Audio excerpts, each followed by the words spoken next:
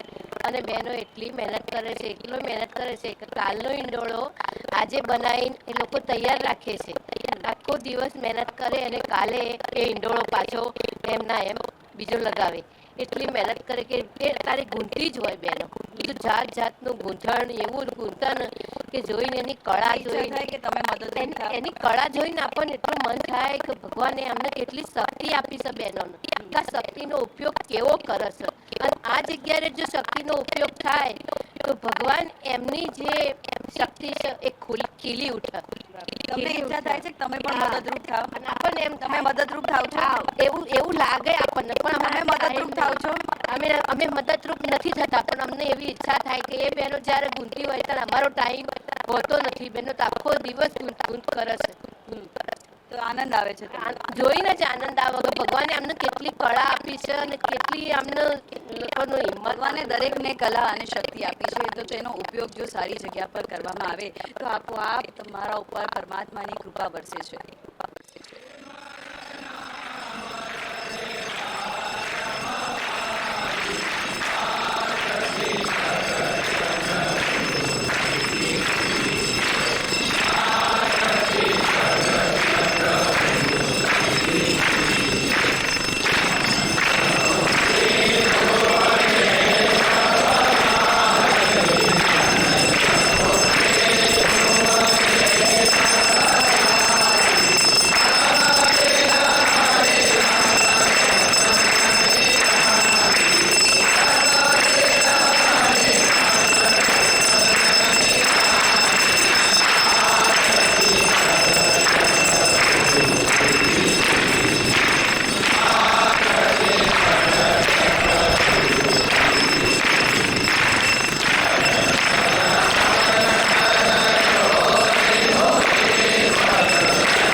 Purse કાર્યક્રમમાં આજે આપણે ધાન્યના હિંડોળાના દર્શન કર્યા, અનેક હરિભક્તોની મુલાકાત કરી, સાથે મળીને ભજન કીર્તન પણ કર્યા.